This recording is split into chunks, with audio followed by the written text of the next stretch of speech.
Many years ago, I came to Thailand for the first time, to Don Thani, to the north of Thailand, to practice meditation, samadhi, as the Thai people said, with Lonta Mahabua.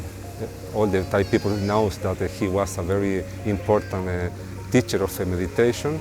I learned with him a lot of things, and after that experience to being a monk for a couple of years, and using the robes and practicing every day, I got many ideas to my professional and academic career.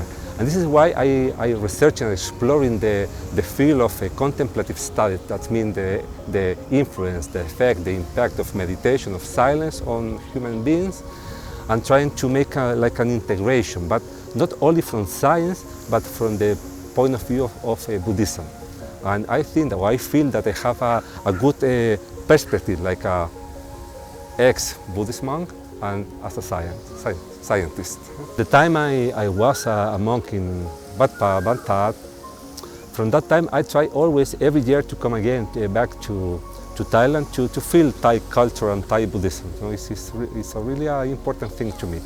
And I remember once visiting many temples in different places in Thailand. I heard something about a guy from Croatia doing some kind of talk. A talk about some kind of technique. It was really unusual how I met Francisco. In 2013, I was doing the seminars in Bangkok. Second day of seminar, a Western guy came to my lecture. Later, I was introduced to him. And I found out that he's speaking actually the Croatian language with very unusual accent. And I went there without knowing anything. I met the people, but it was really funny and beautiful. So with the further inquiry, we found out that our families are coming from the same house. And we found out that we are close relatives. This guy, the main therapist, Ivan Rotsa, was my relative. We were speaking about many things, and we realized that we are from the same place in Croatia. From 7 billion people, we found each other probably due to the same interest or to the same subjects we like to talk about and like to inquire in life. And that was like a meaningful thing to follow, because we meet a lot of people in our life. But when you feel that something is meaningful, you say, okay, I will follow because maybe that will lead us, myself, to something important to do or to explore. This is the way I met Ivan Rotsa and the team of Biotherapy. Later, through years, Francisco and I found out that we have actually similar interests, and that we decided to do the research in the field of bioenergetics, especially about biotherapy. The research we are planning to do will use a EEG, low-resolution device of 16 electrodes.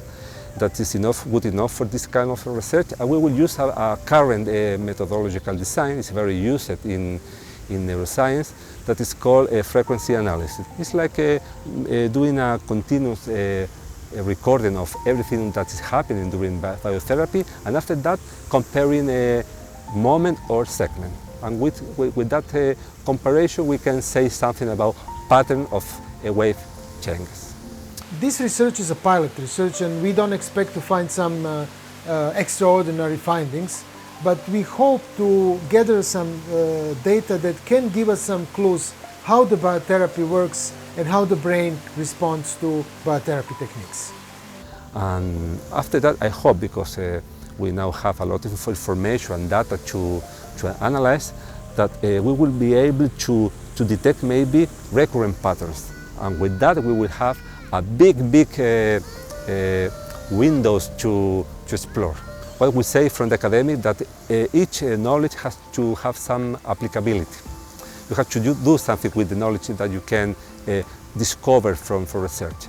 By furthering our knowledge in bioenergetics, we can actually find out what is the mechanism, the exact mechanism of bioenergy therapy, and we can improve it. Maybe in the future we can translate this knowledge into some form of the bioelectronics, which can actually be in the form of the gadgets or it can be also in some other forms that we even cannot imagine at the moment.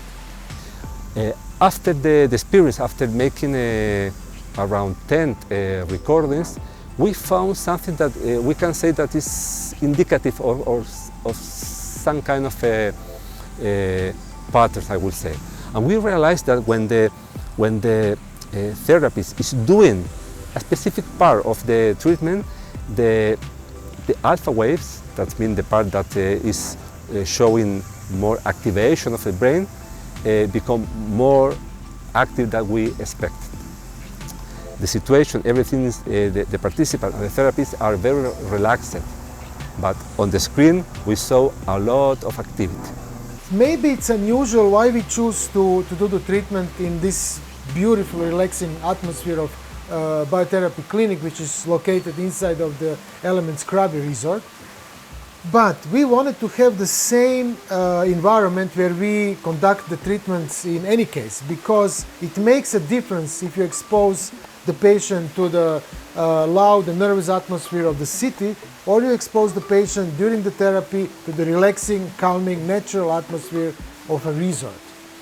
One thing that I'm becoming to realize in science and in psychology, that is really important to expand the way we look at the human experience, human illness, human processes, cognitive, emotional, and so on.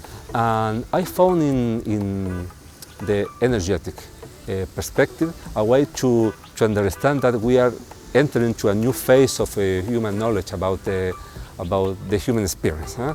And in biotherapy, when I read more, when I began to explore the field, I realized that it's like a bridge between the body, the psyche, the psychological perspective, and of course the social and the cultural one. It's like a bridge where we can work with illness, but we can explore what is happening in that way, because I'm not only interested in, like a clinician, in illness. It's like I'm much more interested in improving the human condition. Huh? And this is why I think that the biotherapy is a way to improve life, to reach well-being, not only to cure illness or condition. And I think that this is a possibility for people to explore a refreshing way of looking at what we need, and what we need, not only health, we need to improve ourselves. Huh? And this is like this is why I think that biotherapy is a way to approach our health, but improving ourselves.